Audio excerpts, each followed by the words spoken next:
Hello students, this is Tushar Patel, your physics teacher, and I welcome you all on Infinity Learn. So let's revise entire moving charges and magnetism in one shot. ठीक है, पूरा chapter मस्त से revise करेंगे. ऊपर ऊपर से सिर्फ इंपॉर्टेंट पॉइंट बता दिए, फॉर्मूले बता दिए.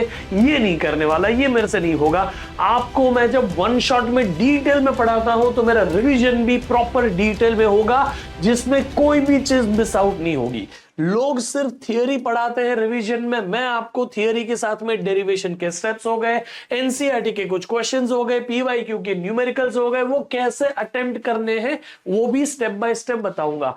कई सारे फॉर्मूलाज आपको बताऊंगा, कई सारे ऐसे कंपैरिजन करके आपके लिए चैप्टर बहुत इजी कर दूंगा.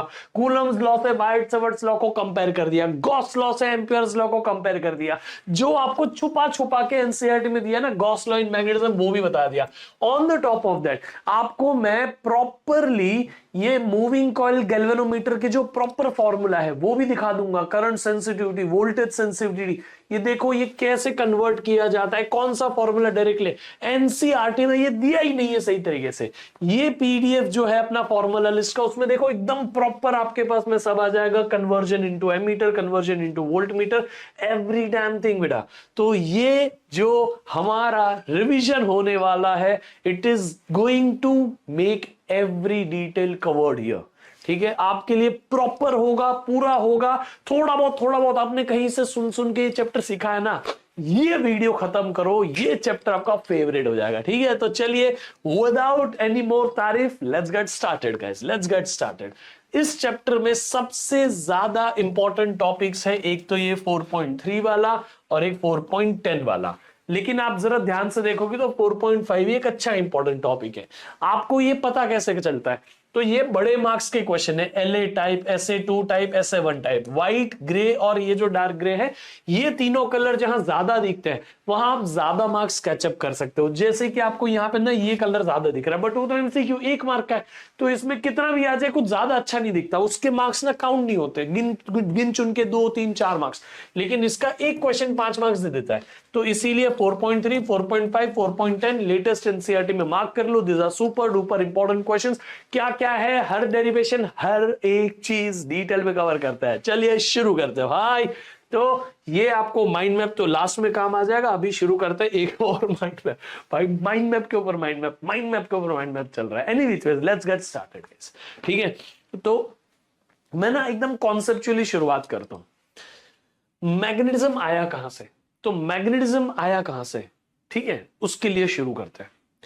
हमारे पास में जो चार्ज है, चार्ज, इलेक्ट्रिक चार्ज, जिसको हमने पहले दूसरे चैप्टर में डिटेल में पढ़ा, वो जो चार्ज होता है वो अपने आसपास इलेक्ट्रिक फील्ड प्रोड्यूस करता है. वो चार्ज जब रेस्ट पे है तब वो सिर्फ अपने आसपास इलेक्ट्रिक फील्ड ही छोड़ेगा, सिर्फ इलेक्ट्रिक फील्ड. लेकिन जब वो चार्ज मूव करेगा तो इलेक्ट्रिक फील्ड के साथ में मैग्नेटिक फील्ड भी छोड़ेगा. समझ में आ गया? तो मूविंग चार्ज इंड्यूसेस अ मैग्नेटिक फील्ड. चार्ज जब मोशन में होगा तो अपने आसपास मैग्नेटिक फील्ड बनाएगा. समझ में आ गया? इसीलिए चैप्टर का नाम है moving charges and magnetism. Moving charge magnetism की प्रॉपर्टी क्रिएट कर देता है, क्योंकि moving charge magnetic field produce कर देता है. तो अब मूविंग चार्ज के आसपास इलेक्ट्रिक फील्ड तो ऑब्वियसली है, लेकिन मैग्नेटिक फील्ड भी है. समझ गए? तो चार्ज जब मोशन में होगा तो वो मैग्नेटिक फील्ड बनाएगा. ठीक है, इसीलिए अगर कोई भी वायर हो, जैसे एक स्ट्रेट कंडक्टर हो, उसमें से करंट फ्लो करेगा, तो उस वायर में से करंट फ्लो करना यानी इलेक्ट्रॉन्स का मूव करना हुआ ना, तो उसके आसपास ऐसी मैग्नेटिक फील्ड बन जाती है. नहीं समझे? उसके आसपास ऐसी मैग्नेटिक फील्ड बन जाती है. वैसे ही सर्कुलर लूप वाला वायर हो तो वो सर्कुलर लूप जो है उसमें भी तो इलेक्ट्रॉन सर्कल में घूम रहे हैं. तो सर्कुलर लूप वाला करंट कैरिंग कंडक्टर भी एक मैग्नेटिक मैग्नेट बन गया ना. तो every current carrying conductor behaves like a magnet. इसीलिए स्ट्रेट वायर हो या सर्कुलर कॉइल हो या फिर सोलेनॉइड हो, हर कोई मैग्नेटिज्म प्रोड्यूस करता है, अपने आसपास मैग्नेटिक फील्ड बना देता है. क्लियर हो गया? वैसे ही कोई भी मटेरियल के अंदर एटम होता है. एटम के अंदर इलेक्ट्रॉन सर्कल में घूमते रहते भाई, नहीं समझा? जब ये इलेक्ट्रॉन सर्कल में घूमते हैं तो सर्कुलर मोशन करता हुआ इलेक्ट्रॉन सर्कुलर कॉइल जैसा ही तो हो गया ना। तो every electron in an atom produces a magnetic field, as simple as that. समझ में आया? कोई डाउट आपको?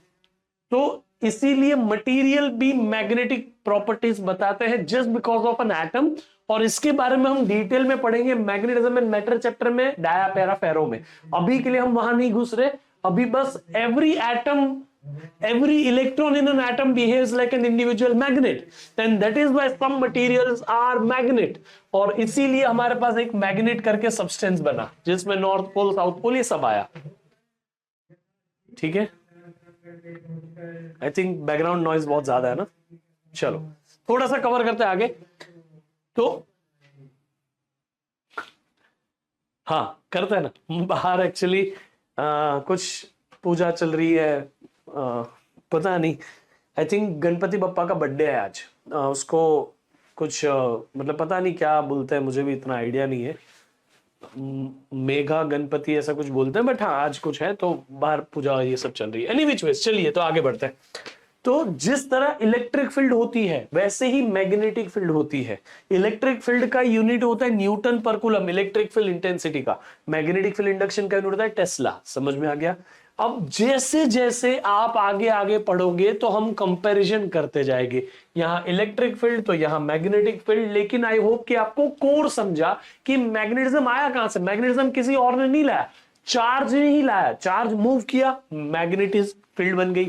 अब वही चार्ज वायर के अंदर मूव करेगा तो करंट भी फ्लो हो रहा है, करंट फ्लो होते होते आजू बाजू में मैग्नेटिक फील्ड भी हो रही है। तो मूविंग चार्ज दो चीजें बना देता है, करंट और मैग्नेटिक फील्ड दोनों।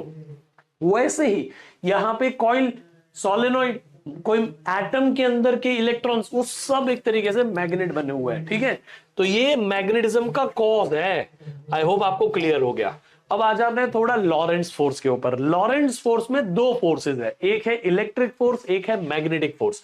इलेक्ट्रिक फोर्स यानी कि external electric field, external electric field के अंदर अगर कोई चार्ज रखा तो इस चार्ज के ऊपर इलेक्ट्रिक फील्ड के अलोंग फोर्स लगेगी। वो फोर्स का फॉर्मूला Q इंटू ई होगा। अगर नेगेटिव चार्ज है तो फॉर्मूला -Q इंटू ई, यानी इलेक्ट्रिक फील्ड के अपोजिट डायरेक्शन में फोर्स लगेगी। तो अगर कोई कंडक्टर है तो इलेक्ट्रिक फील्ड उसमें ऐसी है तो पॉजिटिव चार्ज पे ऐसे फोर्स लगेगी, लेकिन इलेक्ट्रॉन होगा तो इलेक्ट्रॉन पे पीछे फोर्स लगेगी। ये तो हम 3 बार पढ़ चुके, चैप्टर 1, 2, 3 में यही तो था। चैप्टर 3 में करंट इलेक्ट्रिसिटी में ड्रिफ्ट स्पीड में यही तो हो रहा था ना कि इलेक्ट्रॉन को ऐसे पुश मिल रहा था इलेक्ट्रिक फील्ड बनने से, इसीलिए करंट फ्लो कर रहा था, ड्रिफ्ट निकाला था हमने, याद आया? तो इसको पढ़ने की ज्यादा जरूरत नहीं है, बस ये है कि इलेक्ट्रिक फील्ड के अलोंग पॉजिटिव चार्ज जाएगा, इलेक्ट्रिक फील्ड के अपोजिट नेगेटिव चार्ज जाएगा। पढ़ना है तो मैग्नेटिक फील्ड का पढ़ते हैं। एक्सटर्नल मैग्नेटिक फील्ड में आप देखोगे कि कोई भी चार्ज अगर मूव करने की कोशिश करेगा तो उसके ऊपर एक फोर्स लगेगी। अब ये फोर्स थोड़ी सी कॉम्प्लिकेटेड है, इतनी आसान नहीं है कि इलेक्ट्रिक फील्ड के अलोंग है या इलेक्ट्रिक फील्ड के अपोजिट, ये थोड़ी सी कॉम्प्लिकेटेड है। ध्यान से सुनना, मैं बहुत सारी डिटेल्स आपको बताऊंगा, हर एक चीज आपको दिमाग में घुसानी है, रिवाइज ऐसा करना है, रिवाइज ऐसा करना है, रिवाइज ऐसा करना है कि आपको एक एक शब्द याद रहे एग्जाम में। ठीक है चलो, बहुत मेरे अंदर से एकदम एनर्जी का ज्वाला फूट रहा है। Let's go ahead. यहां देखोगे तो हम राइट डायरेक्शन में इलेक्ट्रिक फील्ड बताया तो ऐसे, ऊपर बताया तो ऐसे, इस तरफ बताया तो ऐसे, नीचे बताया तो ऐसे। तो क्रॉस मतलब इनवर्ड इलेक्ट्रिक फील्ड होती है और डॉट मतलब आउटवर्ड। क्रॉस मतलब प्लेन ऑफ द पेपर के अंदर जा रही है इलेक्ट्रिक फील्ड, डॉट मतलब प्लेन ऑफ द पेपर से बाहर आ रही है इलेक्ट्रिक फील्ड। क्लियर हो गया? अब यहां पे क्रॉस क्रॉस क्रॉस क्रॉस बनाई, मतलब मैग्नेटिक फील्ड है जो अंदर जा रही है। समझ गया? अब उसमें कोई हमारे पास में एक चार्ज बैठा है, उस चार्ज को इधर जाना है, तो वेलोसिटी किधर है? इधर। तो ये मूविंग चार्ज, क्या मूविंग चार्ज खुद अपनी भी तो मैग्नेटिक फील्ड प्रोड्यूस करता है? याद आया? मूविंग चार्ज खुद अपने आसपास एक मैग्नेटिक फील्ड बना देता है, पहले ही बताया मैंने। तो इसके आसपास भी एक मैग्नेटिक फील्ड बनेगी। दूसरी तो ये एक्सटर्नल मैग्नेटिक फील्ड क्रॉस यानी अंदर जाती हुई है ही। दो मैग्नेटिक फील्ड आपस में इंटरैक्ट करती है दो मैग्नेटिक फील्ड आपस में इंटरैक्ट करती है तो या तो अट्रैक्शन या रिपल्शन, मतलब कोई तो फोर्स बनी जाएगी। तो यहां पे जो फोर्स बनेगी वो इसलिए बनी क्योंकि जब चार्ज रेस्ट पे था तो सिर्फ इलेक्ट्रिक फील्ड थी, कोई फोर्स नहीं। लेकिन चार्ज मूव करना चालू किया तो चार्ज ने अपने आसपास मैग्नेटिक फील्ड बनाई, लेकिन वो भूल नहीं गया, मतलब वो भूल गया कि बाहर भी एक मैग्नेटिक फील्ड है। बाहर की मैग्नेटिक फील्ड उसके मूविंग चार्जेस की वजह से जो मैग्नेटिक फील्ड बनी, ये दोनों ने एक दूसरे के साथ में इंटरैक्ट किया और एक फोर्स जनरेट हो गई। ठीक है, जिसको भी डाउट आया मैं बहुत सिंपल सा बताता हूं। वापस बाहर पे ऑलरेडी एक मैग्नेटिक फील्ड लगाई हुई है, cross cross cross inward. Charge जब रेस्ट पे था, सिर्फ इलेक्ट्रिक फील्ड थी, तो उस चार्ज के ऊपर कोई फोर्स नहीं लगेगी मैग्नेटिक फील्ड की। ठीक है, लेकिन जब चार्ज मूव करना शुरू किया तो उस चार्ज ने अपने आसपास एक मैग्नेटिक फील्ड बनाई। वो मैग्नेटिक फील्ड बाहर से जो externally already electric field present है उसके साथ इंटरेक्ट करके रिपल्शन या अट्रैक्शन या कोई तो फोर्स जनरेट कर लेगी। वो जो फोर्स है उसका डायरेक्शन इस तरह से दिया जाता है, Q V bar cross B bar, यानी V bar cross B bar, right hand thumb rule. एक ही रूल याद रखोगे ना, कोई रूल में कंफ्यूजन नहीं होगा। Right hand thumb rule, right hand लेने का, जिधर वेलोसिटी उधर पहले जाने का। पहला वेक्टर कौन है? वेलोसिटी, उधर गए। दूसरा वेक्टर मैग्नेटिक फील्ड अंदर की तरफ है, वी बार से बी बार, वी बार से बी बार, थंब ऊपर तो फोर्स ऊपर लगी।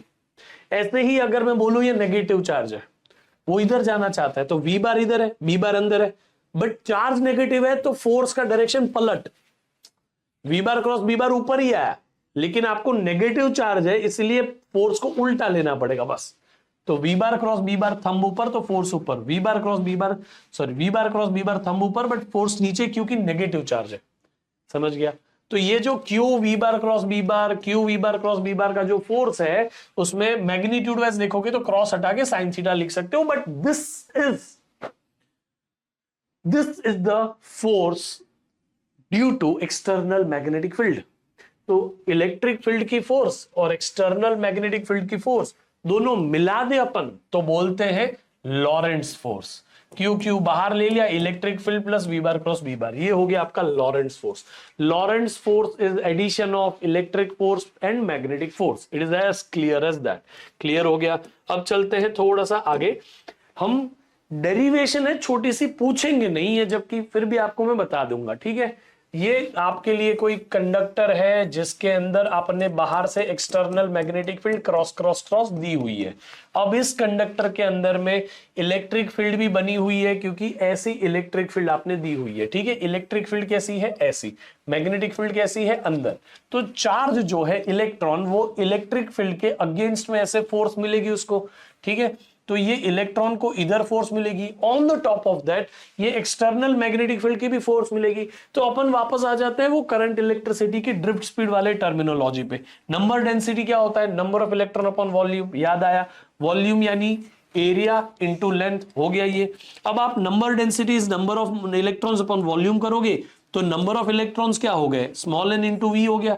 वॉल्यूम कितना है? एरिया इंटू लेंथ, और ये स्मॉल एन का स्मॉल एन हो गया। ठीक है, करंट का फॉर्मूला क्या था ड्रिफ्ट स्पीड के टर्म्स में? I is equal to NEAVD। अब आप यहां पे देखो ध्यान से, तो A को नीचे जाने दो, तो करंट अपॉन एरिया क्या होता है? ये होता है करंट डेंसिटी J। याद आया आपको पिछले चैप्टर का? और ये हो गया NEVD। ठीक है, इतना क्लियर हो गया। अब आ जाओ यहां पे चार्ज। चार्ज कौन है हमारे पास यहाँ पे? कोई भी करंट कैरिंग कंडक्टर में इलेक्ट्रॉन ही तो चार्ज होते हैं, लेकिन एक थोड़ी है, n नंबर ऑफ इलेक्ट्रॉन है। तो चार्ज की जगह हमने लिखा n इंटू ई। अब ये जो n आपने लिखा, उस n की जगह स्मॉल n a l लिखेंगे। स्मॉल n a l लिख लिया, ये e का e लिख लिया, ये v bar cross b bar as it is है। अब आप ध्यान से देखोगे तो n a e v d, n a e v d, ये क्या है? करंट ही तो है।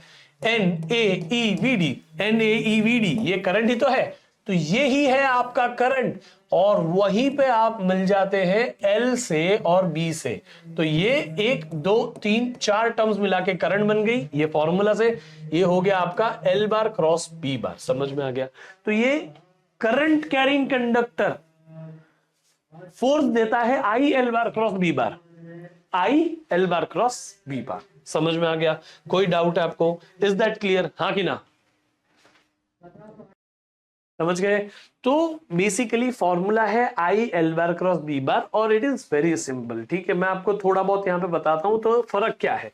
एक तो सिंपल सा फर्क हमारे पास में ये है कि अगर कोई एक्सटर्नल इलेक्ट्रिक फील्ड बैठी है, ध्यान से सुनना, यहां पे आपको क्लियर डिफरेंस पड़ जाएगा। एक्सटर्नल मैग्नेटिक फील्ड है, ठीक है, मैग्नेटिक फील्ड यहां है, cross cross cross cross cross cross cross cross.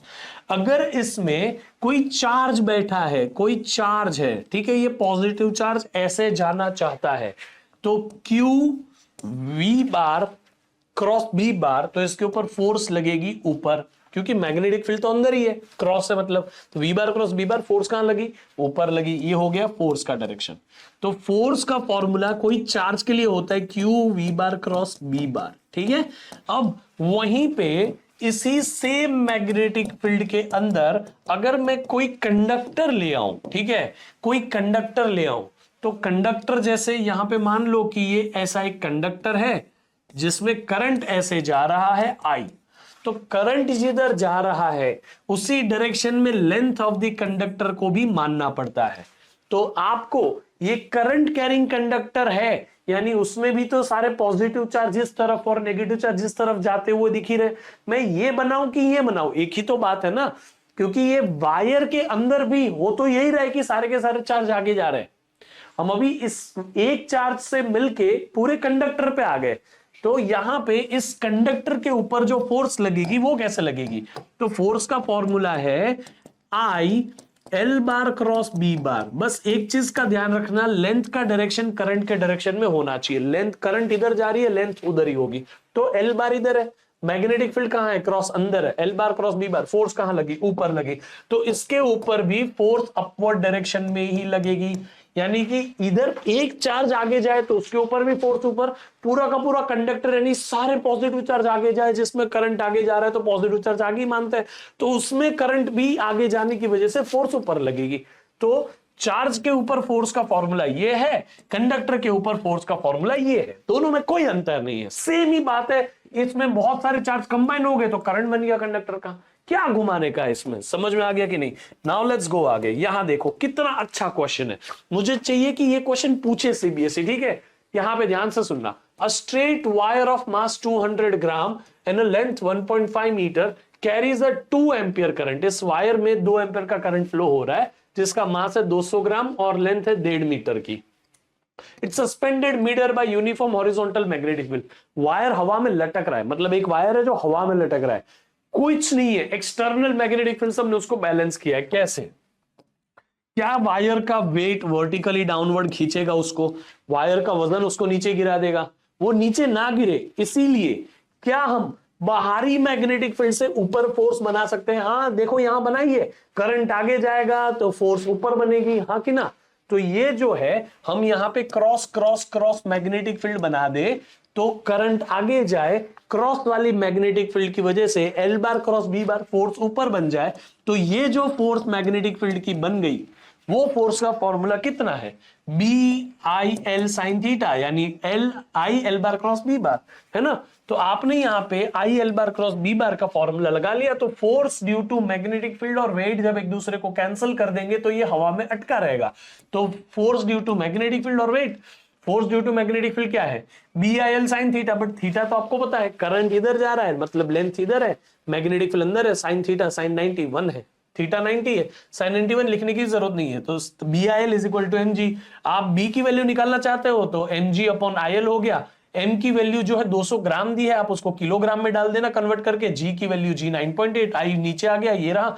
यहाँ पे करंट की वैल्यू एल और करंट की वैल्यू और एल की वैल्यू हो गई। सिंप्लीफाई करके आंसर लाना है, इसमें डिफिकल्ट क्या है।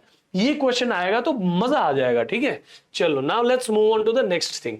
यहां पे क्या क्वेश्चन दिया है, if the magnetic question says if the magnetic field parallel to the positive y-axis, magnetic field is parallel to positive axis, x-axis इधर है, z-axis इधर है, positive y-axis अंदर है, x-axis इधर, y-axis इधर, देख रहे हो इधर, z-axis ऊपर, मैग्नेटिक फील्ड भी अंदर है, मतलब क्रॉस मैग्नेटिक फील्ड है, ठीक है।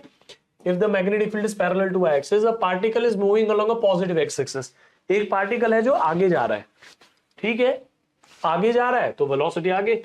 Which way would the Lorentz force be if it is an electron? Electron यानी नेगेटिव चार्ज है, कोई भी चार्ज हो, पहले तो अपन निकालेंगे Q V bar cross B बार, V bar cross B bar, thumb ऊपर, लेकिन चार्ज नेगेटिव है तो फोर्स नीचे हो गई। तो फोर्स नीचे, इलेक्ट्रॉन के लिए डाउनवर्ड, नेगेटिव चार्ज है तो downward. For a proton, proton यानी Q V bar cross B bar, V bar cross B bar, thumb ऊपर, पॉजिटिव चार्ज है इसलिए ऊपर का ऊपर ही रहा, तो नेगेटिव पॉजिटिव चार्ज के लिए अपवर्ड। क्लियर हो गया? It is as simple as that. सिर्फ right hand thumb rule apply करना सीख जाइए। अब यहां आइए, current carrying wire capped in a uniform magnetic field will experience the maximum force. Maximum force कब लगेगा? जब फोर्स का फॉर्मूला है उसमें साइन थीटा की वैल्यू 1 होगी। साइन थीटा की वैल्यू 1 कब होगी? जब साइन 90 है, तो 90 डिग्री यानी मैग्नेटिक फील्ड और करंट का डायरेक्शन 90 डिग्री हो, मैग्नेटिक फील्ड और करंट एक दूसरे से परपेंडिकुलर हो, तो मैक्सिमम फोर्स लगती है। बाय डिफॉल्ट हम वही देखते हैं, वेलोसिटी या करंट मैग्नेटिक फील्ड से राइट एंगल ही लेके अपन चलते हैं, मोस्टली आपको वही केस मिलेगा। ठीक है, चलो आगे बढ़ते हैं। Now let's move on to the next part. अब मैं थोड़ी सी आपको हल्की हल्की सी प्रैक्टिस करा देता हूं, फिर मैं आगे बढ़ता हूं इसमें। अब देखो यहां पे हमारे पास एक चार्ज है, मैग्नेटिक फील्ड इस बार अंदर और बाहर नहीं है, इस बार ऐसी है, और ये चार्ज मैग्नेटिक फील्ड के अलोंग जाना चाहता है। अगर कोई भी चार्ज मैग्नेटिक फील्ड के अलोंग जाएगा तो Q V bar cross B bar का मैग्नीट्यूड देखोगे, Q V B sine theta होगा। वेलोसिटी और मैग्नेटिक फील्ड के बीच का एंगल होता है हमेशा, तो वेलोसिटी भी इधर, मैग्नेटिक फील्ड भी इधर, तो साइन 0 आएगा। साइन 0 कितना होता है? 0 होता है, क्योंकि साइन 0 0 है, तो आप ये पूरा यहां रख दोगे तो 0 इंटू एनीथिंग 0 हो जाएगा, तो फोर्स 0। यानी कि अगर हमारा कोई भी चार्ज मैग्नेटिक फील्ड के अलोंग जाना चाहेगा तो उसके ऊपर मैग्नेटिक फोर्स लगेगी ही नहीं। मैग्नेटिक फोर्स पैरेलल डायरेक्शन में नहीं लगती। चार्ज की वेलोसिटी, मैग्नेटिक फील्ड दोनों सेम डायरेक्शन में हो, करंट का डायरेक्शन, मैग्नेटिक फील्ड का डायरेक्शन दोनों सेम डायरेक्शन में हो, कोई फोर्स नहीं लगेगी मैग्नेटिज्म में। ठीक है, ऐसे ही अगर हमारा चार्ज उल्टा जाना चाहता है मैग्नेटिक फील्ड से तो भी फोर्स नहीं लगेगी, क्योंकि तब एंगल जो है मैग्नेटिक वेलोसिटी और मैग्नेटिक फील्ड का या करंट या मैग्नेटिक फील्ड का 180 डिग्री होगा। 180 डिग्री यानी साइन 180, जो अगेन फोर्स को 0 कर देगा। तो कभी भी याद रखो, जब मैग्नेटिक फील्ड और चार्ज का मोशन सेम डायरेक्शन में, अपोजिट डायरेक्शन में हो तो फोर्स नहीं लगती है। मिनिमम फोर्स यानी 0 फोर्स लगती है। समझ में आ गया? और परपेंडिकुलर हो मैग्नेटिक फील्ड और वेलोसिटी तो मैक्सिमम फोर्स लगती है। ठीक है, इसके ऊपर आपके साथ खेला जाए तो अच्छे से आप भी खेल लेना सामने। अब आ जाइए क्रॉस क्रॉस क्रॉस वाली मैग्नेटिक फील्ड। क्रॉस यानी इनवर्ड्स मैग्नेटिक फील्ड है, उसमें हमारे पास एक चार्ज है, वो चार्ज ऐसे जाना चाहता है। चार्ज कैसा है? पॉजिटिव है। सीधा right hand thumb rule, V bar इधर बी बार अंदर, तो V bar cross B bar, thumb ऊपर। आप खुद ये करके देखना, एग्जाम में कंफ्यूज हो जाओगे अब भी नहीं करोगे तो वी बार इधर बी बार अंदर, V bar cross B bar, thumb ऊपर। थंब जो ऊपर है उसका मतलब आगे जाना चाहता है लेकिन फोर्स ऊपर लग रही है, तो ये सर्कुलर मोशन हो जाता है।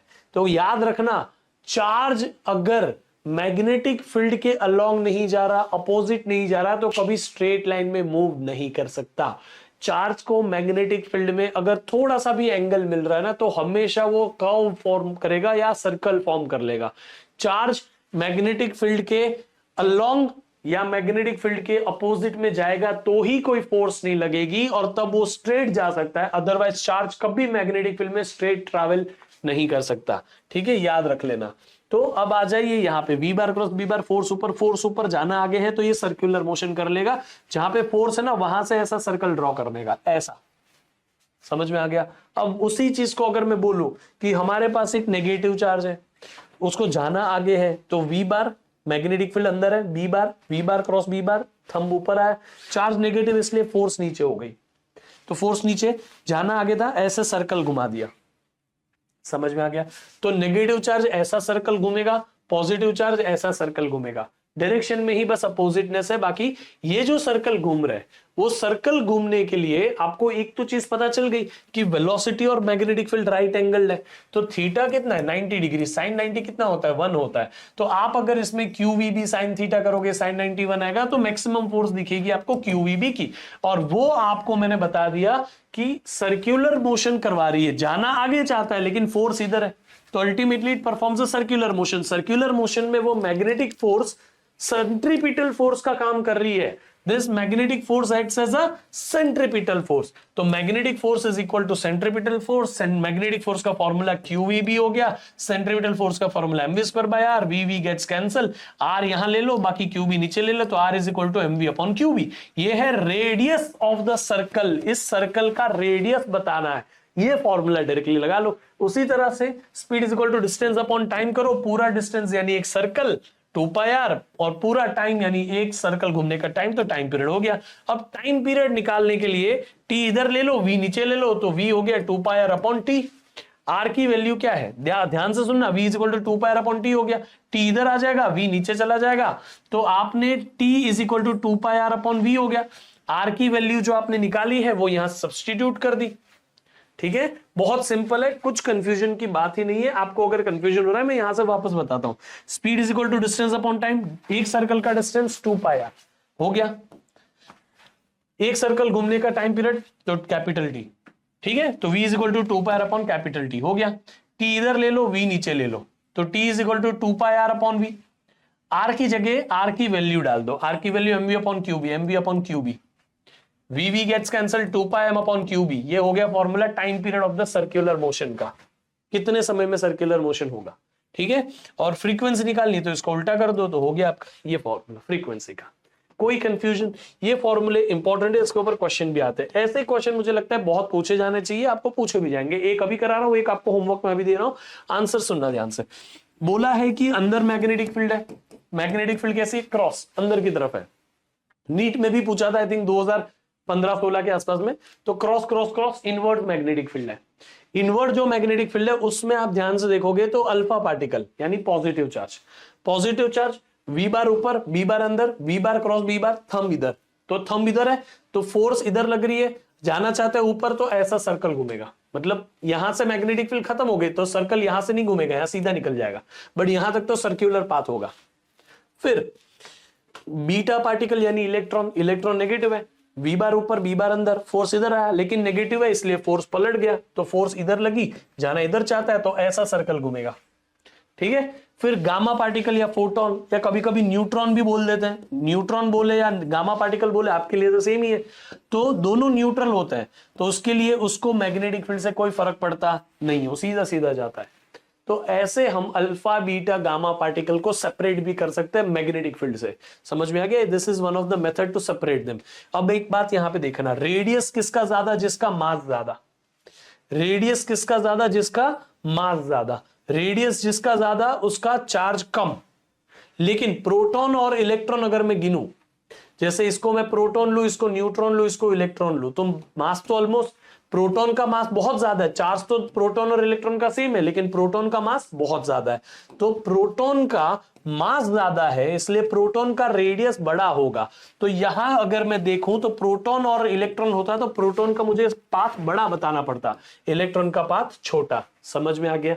ये बेसिक अंतर है, आपको ये फॉर्मूलेस कैसे डील करने बस वो समझा दिया मैंने, कोई डाउट है तो मुझे बता दो, ये फॉर्मूला से ही बनता है, वही टाइम पीरियड भी आप इस फॉर्मूला से निकाल सकते हो, देख लो बहुत इंपॉर्टेंट है, ठीक है, समझा। तो चलो अब मैं थोड़ा सा आसान कर देता हूं पूरा का पूरा केस। आपको सिर्फ इतना याद रखना है कि चार्ज, मैग्नेटिक फील्ड और चार्ज की वेलोसिटी का जो डायरेक्शन होता है ना, उन दोनों के बीच में अगर एंगल 0 डिग्री है तो कोई फोर्स नहीं लगेगा, मतलब मिनिमम फोर्स लगेगा और वो स्ट्रेट लाइन पाथ में रहेगा, उसको कुछ फर्क ही नहीं पड़ता, जिधर चार्ज जा रहा है उधर जाने देगा।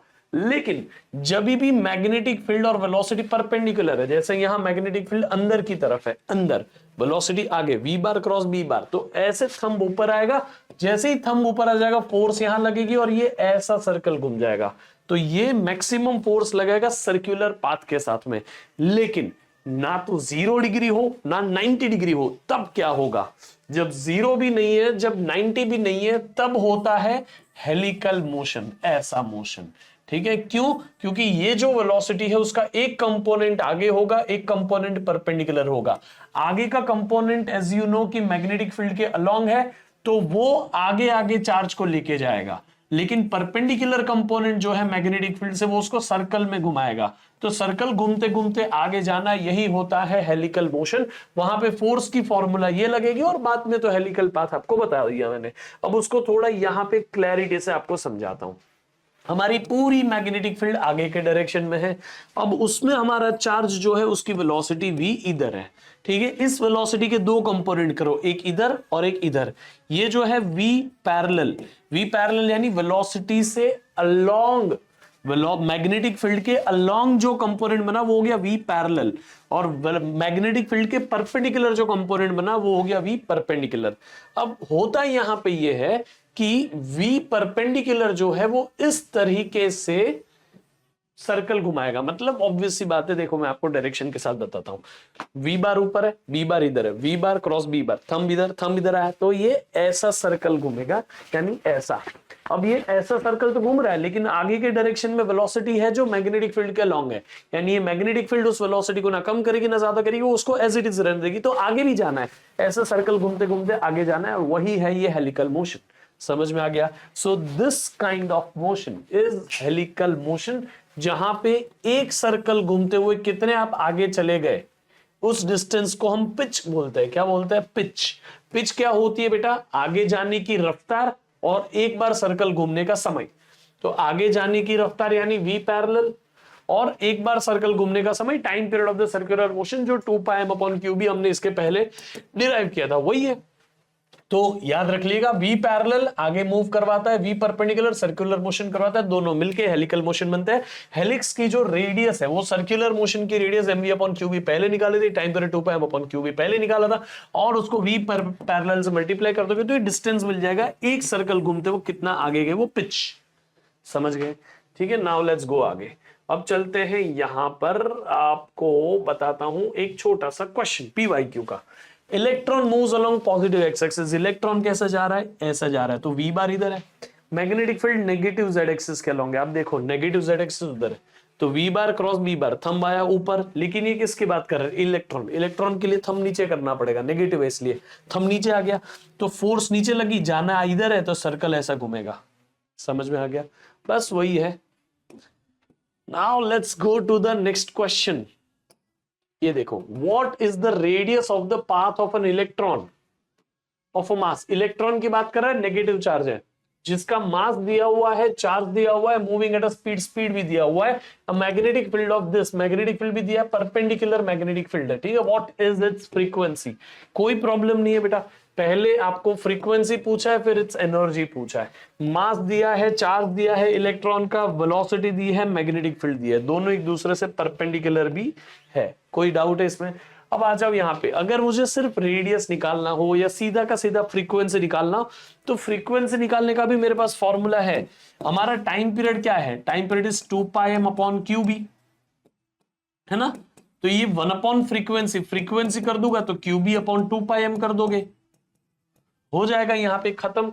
समझ में आ गया? qb/2πm कर दिया तो वही खत्म हो गया।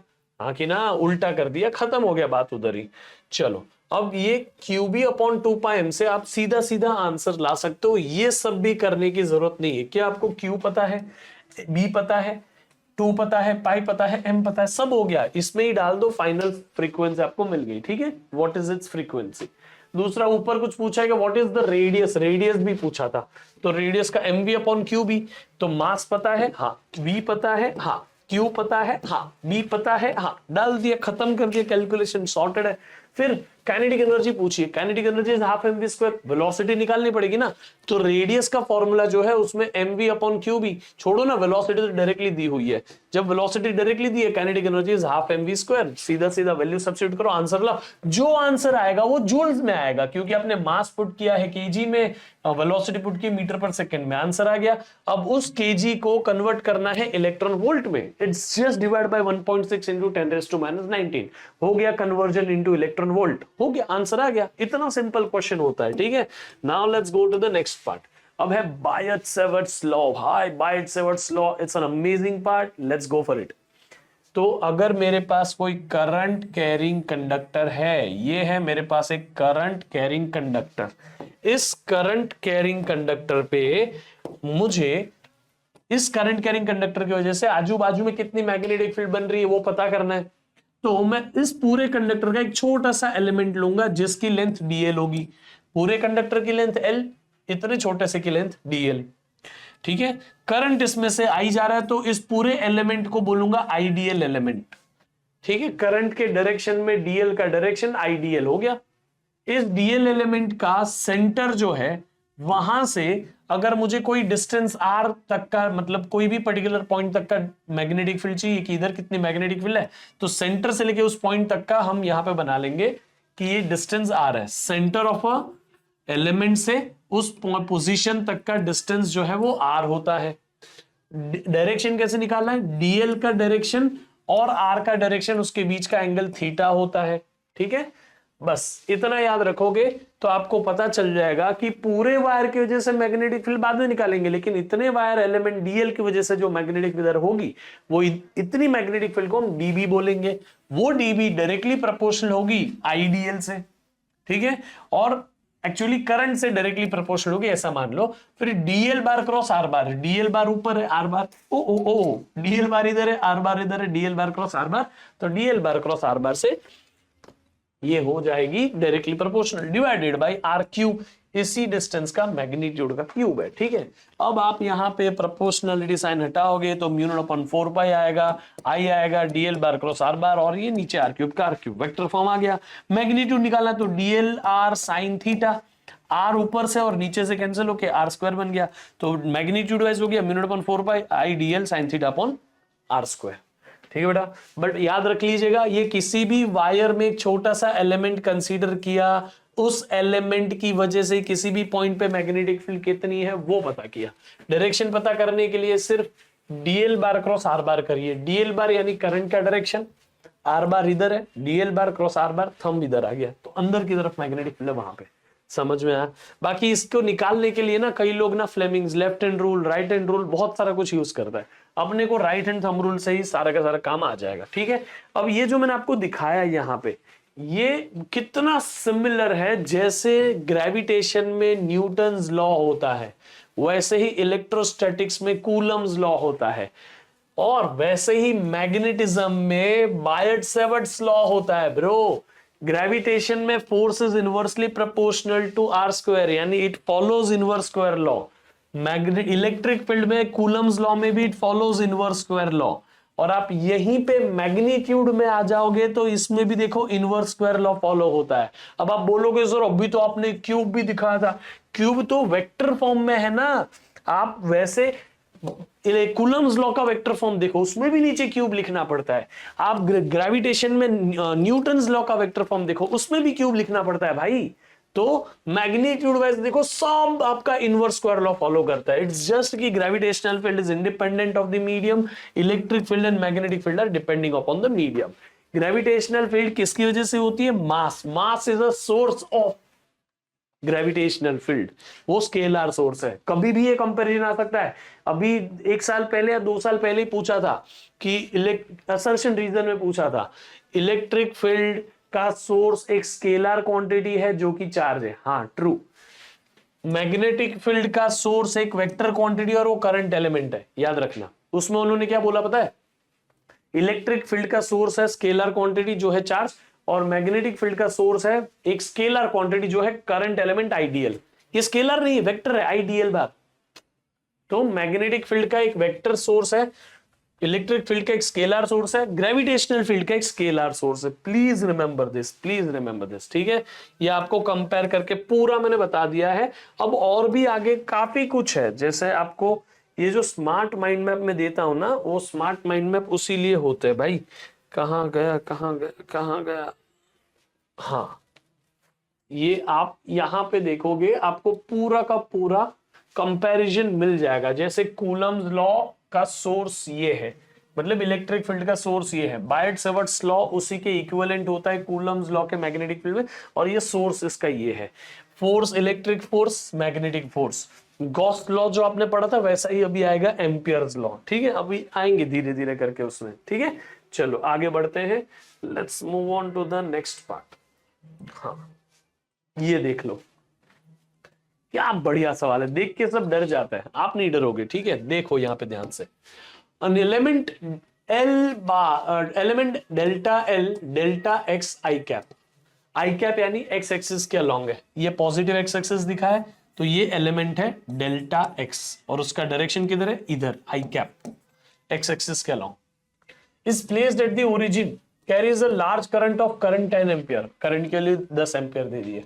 What is the magnetic field at the axis of the distance 0.5, axis से 0.5 मीटर डिस्टेंस पे यहां मैग्नेटिक फील्ड कैसी होगी?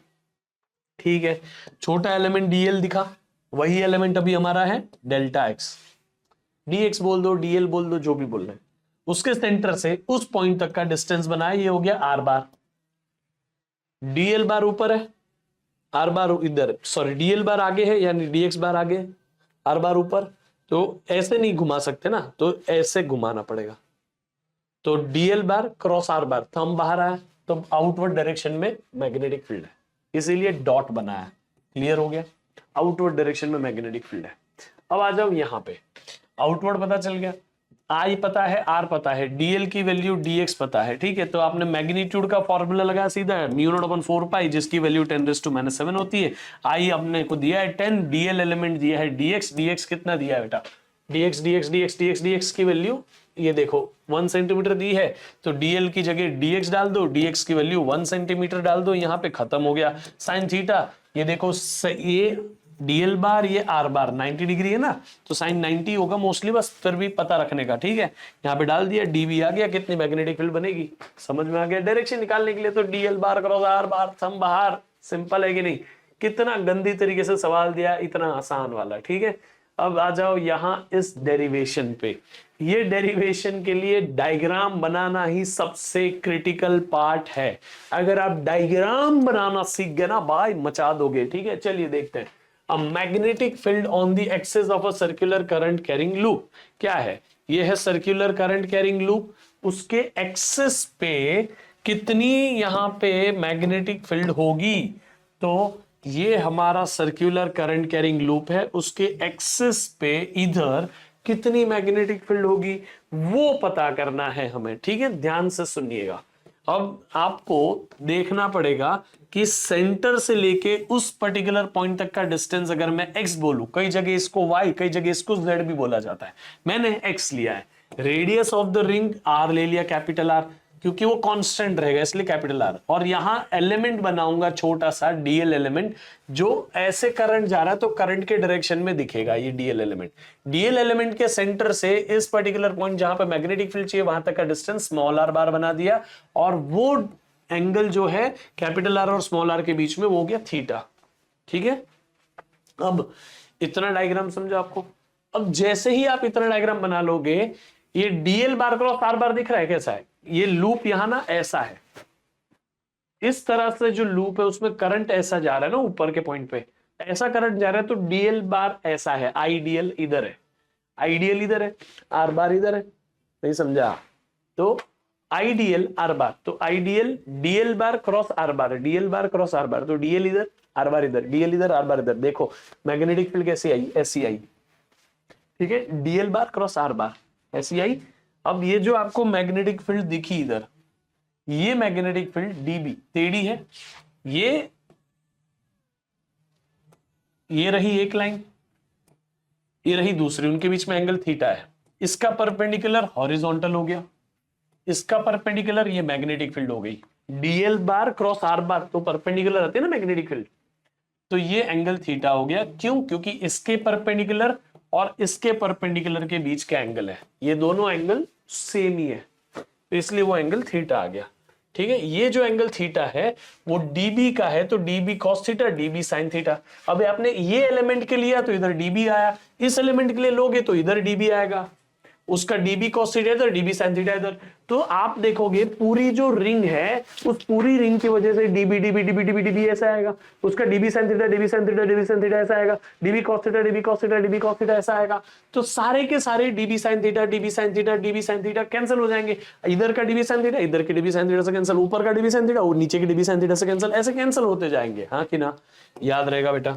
कम on everyone in the chat box please tell me, समझ में आया? अब आप जब यहां पे देखोगे तो ये डीबी साइन थीटा, ये नीचे डीबी साइन थीटा, सब तो आपके लिए वर्कआउट हो गया, सिर्फ कैंसिल हो गए। बचा क्या? DB cos theta. तो अपन पहले डीबी लिखेंगे, कॉस थीटा लिखेंगे और उसका पूरे का इंटीग्रेशन कर लेंगे। लेकिन डीबी लिखने के लिए अपन सिंपल बायट्स लॉ पे आ जाए, DB is equal to μ0/4π ideal sine theta upon r square, है ना? ये कौन सा एंगल है? थीटा 1। ये करंट और आर के बीच का एंगल है। मतलब अब सोचो कि ये है डीएल बार, ये है आर बार, कितना एंगल है, ये इधर और ये इधर, तो दोनों के बीच में तो 90 डिग्री है ना, तो इसलिए ये थीटा कितना हो गया 90 डिग्री, साइन 91 हो गया। तो mu not upon 4 pi as it is, I DL upon R square as it is. ठीक है, अब स्मॉल आर जो है, स्मॉल आर ये राइट एंगल ट्राइंगल है जिसमें थीटा है, तो R square is equal to capital R square plus X square, तो R square is equal to capital R square plus X square हो गया, ये रख दिया।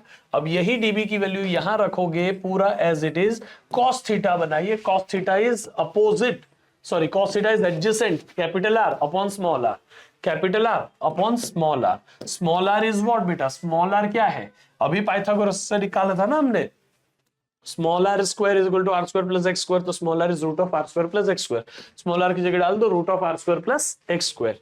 ठीक है, अब आप क्या करेंगे बेटा यहां पे कि ये इंटीग्रेशन और डीएल को अलग रखो, बाकी सब इकट्ठा करके ले लो। तो mu not I 4 pi R square plus X square raise to 1, R square plus X square raise to 1/2, 1 plus 1/2 3/2 हो गया। तो ये सब इधर आ गया बाहर, बचा क्या, सिर्फ इंटीग्रेशन ऑफ डीएल, मतलब इंटीग्रेशन ऑफ डीएल यही बचा है यहां पे। अब जब आप ध्यान से देखोगे इंटीग्रेशन ऑफ डीएल, तो DL DL DL DL DL DL DL DL DL DL DL हो गया ना, डीएल डीएल का सारा इंटीग्रेशन मिला दो, क्या बन गया, ये हो गया 2 पाई आर, 2 पाई आर। अब आपने ये आर और ये आर को मल्टीप्लाई कर दिया, आर स्क्वायर हो गया, ये 2 पाई और ये 4 पाई को कैंसिल कर दिया, नीचे 2 आ गया। ठीक है, mu not I R square, mu not I R square 2 R square plus X square raise to 3/2, it's as simple as that. कुछ ज्यादा मत सोचो। Step 1 make the correct diagram, step 2 write the value of R square and cos theta. ठीक है, step 3 DB की value निकालो, step 4 DB cos theta का integration, integration में आईडीएल इंटीग्रेशन ऑफ डीएल आ जाएगा, वो है 2 पाई आर, खत्म हो गया, क्या इजी है। अब आपको पता चला कि कोई भी करंट कैरिंग लूप की वजह से उसके एक्सिस पे एक्स डिस्टेंस पे मैग्नेटिक फील्ड का वैल्यू होता है mu not I R square 2 R square plus X square raise to 3/2। ठीक है, अगर मैं ऐसा बोलूं कि ये पॉइंट को मैं सेंटर पे लेके आऊं तो एक्स की वैल्यू तो कम होके 0 हो जाएगी, सेंटर पे एक्स की वैल्यू 0, एक्स की वैल्यू 0 रखोगे तो mu not I upon 2 R आ जाएगा। ठीक है, फिर अगर मैं बोलूं कि एक्स जो है वो बहुत बड़ा है compare to the ring, ring जो है उसके रेडियस से बहुत बड़ा है एक्स, तो हम यहां पे आर स्क्वायर जो है उसको नेग्लिजिबल कर डालेंगे, आर स्क्वायर हट जाएगा तो X square raise to 3/2, 2 cancel, X cube नीचे आ जाएगा, ये बन गया formula if X is very very greater than R. Centre पे कितनी है mu not I upon 2 R, तो रिंग के सेंटर पे मैग्नेटिक फील्ड होती है mu not I upon 2 R. निकालना कैसे इसका मैग्नेटिक फील्ड का डायरेक्शन, सिर्फ राइट हैंड थंब रूल लगाओ, कर्व्ड फिंगर में कर्व चीज को दे दो, कर्व में कौन है, करंट है, तो करंट यहाँ पे कर्व में घूम रहा है, तो कर्व में घुमाओ, थंब इधर है ना, तो इधर है आपका नॉर्थ पोल और उधर से हो गया साउथ पोल। ऐसे ही आप देखोगे यहां पे करंट ऐसे घूम रहा है तो कर्व फिंगर ऐसे घुमाओ, राइट हैंड का थंब बाहर लो, तो थंब जहां पे आया वही आपका नॉर्थ पोल, यानी आउटवर्ड मैग्नेटिक फील्ड आ रही है, नॉर्थ से तो बाहर निकलती है, इस तरफ नॉर्थ है, पीछे की तरफ साउथ है रिंग के। अब आपका पूरा रिंग है तो म्यू नॉट अपॉन 2 आर आपका मैग्नेटिक फील्ड है सेंटर पे, आधा रिंग है तो म्यू नॉट अपॉन 2 आर का हाफ, यानी म्यू नॉट अपॉन 4 आर आपका मैग्नेटिक फील्ड हो गया सेंटर पे, डायरेक्शन तो वही निकाला जाता है। अगर क्वार्टर रिंग है तो वापस उसका हाफ करना पड़ेगा, तो म्यू नॉट अपॉन 8 आर हो जाएगा क्वार्टर रिंग का। समझ में आया कि नहीं, डायरेक्शन निकालने का वही सिंपल सा रूल बनता है। इसके ऊपर ऐसे डेरिवेशन के क्वेश्चंस बहुत सारे पूछे गए हैं। अगर आपको सिर्फ और सिर्फ डायरेक्शन निकालने से ज्यादा चाहिए कि कैसी मैग्नेटिक फील्ड दिखती है, तो देखो ऐसे करंट कैरिंग लूप है ब्लू रंग का जिसमें ऐसा करंट फ्लो हो रहा है, तो थंब ऐसे आया तो वहां पे नॉर्थ पोल है और पीछे की तरफ साउथ हो गया, तो मैग्नेटिक फील्ड नॉर्थ की तरफ जाती है, साउथ से अंदर आती है। तो यहां सेंटर पे तो ऐसे स्ट्रेट लाइन दिखती है, लेकिन जैसे ही यहां पे कर्व आएगा तो ऐसी मैग्नेटिक फील्ड दिखेगी। समझ में आ गया, इस तरीके से डायरेक्शन के साथ में प्ले करती है। कोई डाउट आपको, तो ये आपका मैग्नेटिक फील्ड है। अब ये है आपके लिए डायरेक्शन निकालने का सिंपल सा हैक कि आप ना सिंपली ये लूप दिख रहा है, ऐसे लूप बना लो। इसमें अगर मैं 2 लूप बना के एग्जांपल देता हूं, ठीक है, इसमें आप ऐसा करंट दिख रहा है आपको कि नॉर्थ बन जाए, एन दिख जाए, तो यहां नॉर्थ है, इस तरफ का देख लो सिर्फ, बाकी का छोड़ दो। ठीक है, और आपको इसमें अगर एस बनता दिख जाए तो यहां पे साउथ है, खत्म हो गया। जहां नॉर्थ है वहां मैग्नेटिक फील्ड बाहर आती है, यहां नॉर्थ है वहां मैग्नेटिक, मतलब जहां साउथ है वहां से अंदर जाती है। आपको जिस तरीके से लेना है लो। ऐसे केस में तो बहुत इजी हो जाता है ना, कहो ऐसे करंट घूम रहा है थंब ऊपर तो नॉर्थ पोल ऊपर, मैग्नेटिक फील्ड से बाहर आती हुई है। समझ में आ गया? ठीक है, कोई डाउट है बेटा? वही मैंने आपको यहाँ पे क्वार्टर रिंग का, पूरी रिंग के सेंटर पे म्यू नॉट अपॉन 2r, आधी रिंग के सेंटर पे mu naught upon 4r, quarter ring के सेंटर पे म्यू नॉट अपॉन 8r बता दिया। ठीक है बेटा, अब आ जाओ यहां पर। ठीक है, ये वापस सेम ही लॉजिक पे क्वेश्चन है। Straight wire carrying a current of 12 ampere is bent into the semi circular arc. Semi circular arc में इसको बेंड कर दिया, जो 2 सेंटीमीटर की रेडियस है इसकी। shown in the figure, consider the magnetic field B at the center of arc। यहाँ पे magnetic field निकालनी है। What is the magnetic field of the B as semicircle differs from the circular loop and it why does it what way does it reassemble resemble? Okay, चलो पहले एक एक एक एक करके करेंगे। ठीक है, इतना लोड नहीं लेने का। What is the magnetic field due to straight segment? Straight segment जो है वो ऐसा है और ऐसा है। आप अगर कोई भी स्ट्रेट करंट कैरिंग कंडक्टर के लाइन पे अगर कोई भी पॉइंट पे पूछोगे तो उसकी वजह से मैग्नेटिक फील्ड जीरो होती है, इसकी वजह से भी इधर zero. Straight current carrying conductor जो होता है उसके बाजू में ही मैग्नेटिक फील्ड बनती है क्योंकि सर्कुलर होती है। स्ट्रेट कंडक्टर के अंदर हम मैग्नेटिक फील्ड जीरो मानते हैं, या उसके ही लाइन पे बाहर भी मैग्नेटिक फील्ड जीरो मानते हैं। ठीक है, तो इस स्ट्रेट एलिमेंट की वजह से इधर मैग्नेटिक फील्ड जीरो, इस स्ट्रेट एलिमेंट की वजह से इधर मैग्नेटिक फील्ड जीरो। समझ में आया? अब ये कंडक्टर जो इधर होता तो मैं इसके बाजू में वो पॉइंट पड़ रहा है तो मैग्नेटिक फील्ड होती mu not upon 2 pi R करके, लेकिन यहां तो उसके अलोंग है, एक्सिस पे ही बैठा है इसीलिए। फिर in what way the contribution to the B from the semicircular differs from the circular loop? Semicircle जो होता है उसका मैग्नेटिक फील्ड हाफ होता है सर्कुलर लूप से। ठीक है, what would your answer different if the wire is bent into semicircular arc of the same radius but in the opposite direction? ठीक है, कोई बात नहीं। हमारा पहले आर्क ऐसा है जिसमें करंट ऐसे जा रहा है, तो आप ध्यान से देखोगे, ठीक है, ऐसे करंट जा रहा है तो आप ध्यान से देखो तो म्यू नॉट अपॉन 4r तो इसका फॉर्मूला है, आपने निकाल लिया। करंट ऐसे, थंब अंदर, तो अंदर की तरफ क्रॉस मैग्नेटिक फील्ड बन गई। फिर वैसे ही अब आप यहां पे देखोगे सेम रेडियस, सब कुछ सेम, तो आंसर तो सेम आएगा, लेकिन कर्व फिंगर ऐसे तो थंब बाहर, तो डॉट बाहर वाली मैग्नेटिक फील्ड आ गई। सेम मैग्नेटिक फील्ड बस अपोजिट डायरेक्शन में बनेगी, कोई बात नहीं है इसमें, है कि नहीं? अब आ जाओ ये एक और क्वेश्चन पे। क्वेश्चन क्या कहता है? Consider the tightly bound 100 turn coil. इसमें एक टर्न नहीं 100 टर्न है, तो magnetic field mu not upon 2r तो रहेगी लेकिन 100 टाइम्स होगी क्योंकि 100 कॉइल है अभी, तो n मल्टीप्लाई कर देने का होता है और कुछ नहीं होता है। n 100 हो गया, म्यू नॉट तो आपको 4 × 10⁻⁷ पता है, I की वैल्यू यहां दी है 1 एम्पियर, 2 की वैल्यू 2, r रेडियस यहां पे दे दिया है, कितना है रेडियस? ये रहा 10 सेंटीमीटर। तो 10 सेंटीमीटर मैंने बोला ना बहुत यूज्ड होता है, 10⁻⁻1 मीटर याद रख लेने का सेंटीमीटर की वैल्यू। ठीक है, तो ये सिंपल सा आंसर आपका आ जाएगा। चलो now let's go to the next question. अब चलते हैं यहाँ पे Ampere circuital law. Ampere circuital law, ये जो अभी हम पढ़ रहे हैं वो इनकम्प्लीट लॉ है। इसको कंप्लीट किया गया है इलेक्ट्रोमैग्नेटिक वेव्स में, एम्पियर्स मैक्सवेल लॉ के नाम से। ये जो करंट है वो पार्शियल करंट ही है, इसमें एक और करंट, डिस्प्लेसमेंट करंट ऐड होना पड़ता है, लेकिन ये चैप्टर तक हम वो बात नहीं करते। आप एम्पियर सर्क्यूटल लॉ कभी अप्लाई भी नहीं करोगे, समझ गए क्या? ठीक है, चलो एम्पियर सर्क्यूटल लॉ कभी आप अप्लाई भी नहीं करोगे। ठीक है, अब आ जाते हैं यहां पे। एम्पियर सर्क्यूटल लॉ का कोई डेरिवेशन आपके सिलेबस में नहीं है, बस आपको उसका स्टेटमेंट अच्छे से याद रख लेना है, क्योंकि आपको उसकी जो डेरिवेशन थी, जैसे यहां पे ये वाली डेरिवेशन, सॉरी दिस सोलेनोइड वाली डेरिवेशन, वो अभी सिलेबस में ही नहीं है।